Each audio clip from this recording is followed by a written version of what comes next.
jina ndo kama hivyo, inaitwa Hussein Selemani asili. My name is Seleman Hussein. I live in Mbezi. I was once a thriving businessman in my family's hardware shop, and now survive by collecting and selling plastic bottles.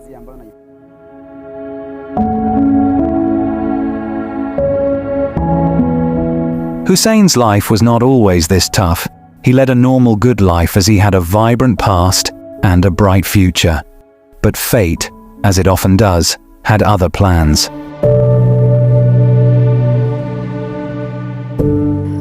Huyo mchumba anaitwa Aisha. Tulikuwa naishi naye hapo mtaani, sema yeye alikuwa anasoma, mimi wakati nafanya kazi. I had a girlfriend, but she was still a student. Her name was Aisha. After completing her high school education, her family arranged and helped her to continue her studies abroad. That was back in 2018. She had introduced me to her parents, and we had agreed that after graduation, she could return and we could just get married. Tutakimaliza nitakaa naye mimi.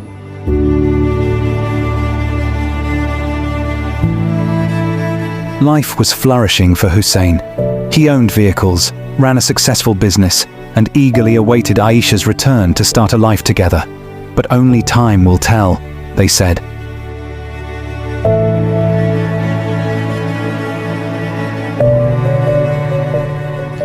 Kuwa mimi na yule binti ambaye alikuwa anasoma huko Canada.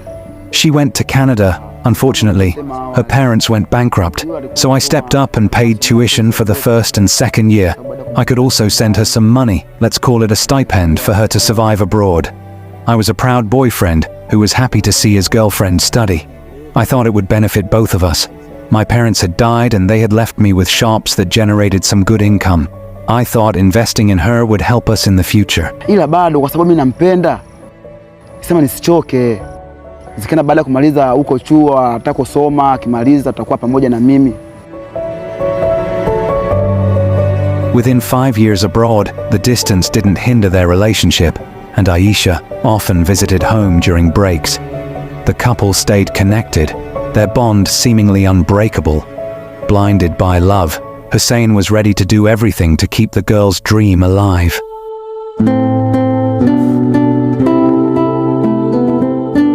Baada ya kuona yule kule masomo yamemzidia na alikuwa anadaiwa ada kubwa. As years passed, Aisha had some financial issues with a big debt. She called me while crying, worried and afraid of dropping out. I asked what it was and she explained how she got a 10 million debt. As I was looking for solutions, I remembered that I was left with some inheritance, including many possessions. So, I sold them all and got 50 million Tanzanian shillings. I later that day met her parents, who also expressed how sad they were for failing to pay their daughter's debt, and I said, worry not, I got you covered. I gave them the money to send to their daughter. Kuja niuze uwanja, niuze na duka moja. The financial struggles of her debt were cleared thanks to her loving and caring boyfriend, and their relationship continued while communicating daily. And after 5 long years, she finally finished her studies and was about to return to prepare for her graduation. Inafika bro milioni 400. The total amount of money spent on her was 400 million, due to different things I sold, including cars, plots of land, and some other business shops. To me, it was an investment, and upon her return, I knew we were clear. Our marriage was next, but due to spending all I had started going bankrupt and then found myself without any penny.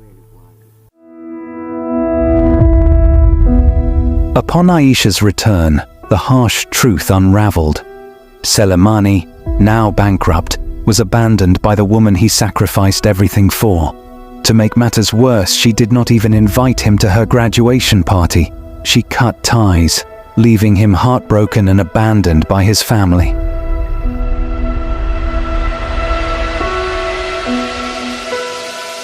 Kwa jua mapenzi yetu yatakuwa kama kawaida. Nilimwahidi kabisa mimi nitamuoa. I thought our love was unbreakable, but she drifted away, leaving me with nothing but memories and debts. After coming back, She started avoiding me slowly by slowly. I gave her some time hoping she'd come to her senses and consider my efforts, but boy, some people are made differently. My family had warned me not to trust women with money, but how silly I was not to listen to them. Since I couldn't listen to their pieces of advice, they stopped giving me any support. My family realized I was becoming stupid, yet they were the only people who could support me financially. They kicked me out of their business. Now I can't even afford the basic needs. I have to depend on collecting and selling plastic water bottles.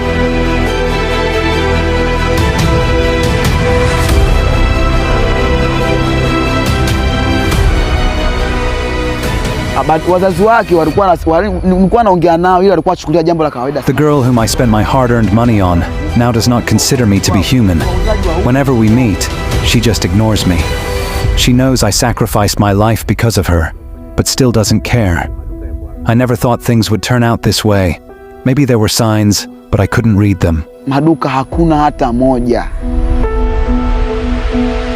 Aisha is now preparing for her wedding with another man, and she seems to have friend-zoned Hussein to just be a guy who does not reason. She thinks he is a coward, yet the man believes that deep down, he is a hero.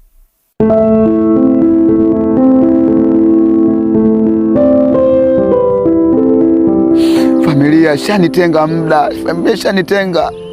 Baada ya kuona nafanya upumbavu. There is a guy I saw, and they might be dating. I went to her family, but they also don't want to see me anymore. Life is tough for me, but I believe that all I did was out of love. I still hold on to a belief that maybe one day my sacrifices will be recognized. Maybe one day fortune will smile upon me again. Confronting Aisha, she reveals her perspective. She views Hussein as a brotherly figure, not a romantic partner. While she acknowledges his support, she sees no romantic future with him. This story, a cautionary situation, underlines the risks of blind trust and the importance of safeguarding one's resources, especially